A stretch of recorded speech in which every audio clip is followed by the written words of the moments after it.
Engaging with history can sometimes be difficult. Trawling through archives, books and old newspapers can be time-consuming, but One York History Group has received a national award for their modern approach to local history. As part of our World War I project, we were able to devote a bit of money to developing our website because we thought it was really important having researched lots of activity to actually get that in the public eye, and using the web is a very good way of doing it. And I think generally local history groups find that difficult because local history groups tend to be older people who are perhaps not so tech savvy. But what was the award that the Clements Hall Group won? We're very honoured. There's a body called CILIP, which is the Chartered Institute of Library and Information Professionals, which is the professional body for librarians in the UK. And they have a local studies group, and they every year award something called the Alan Ball Award for best practice in local history.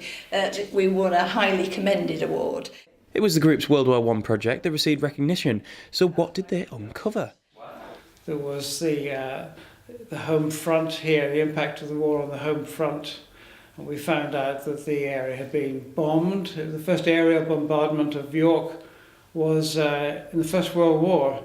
And that first bombing actually came over this area, and there were people killed and injured and houses damaged in this area. So this was a topic that interested a lot of the people living here now.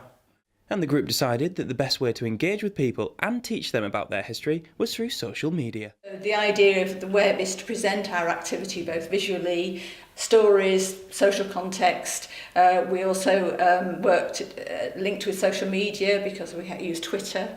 One thing we did was we did a live Twitter feed to commemorate the 100th anniversary of the Zeppelin bomb in our area, where people were killed very near this spot here.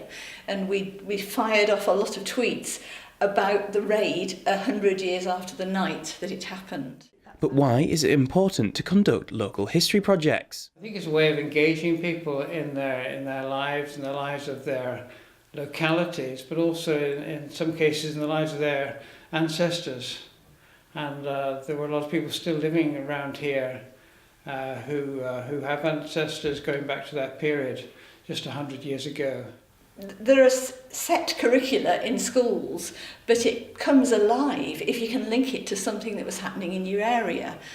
We've done work on conscientious objectors, and people might not have realised how many conscientious objectors there were in our discrete area. Suddenly, a very broad topic comes alive because you can relate it to Joe Bloggs in your area. With their national recognition, it's expected that this history group will continue to bring the events of the past into the 21st century. York Atkinson, That's TV.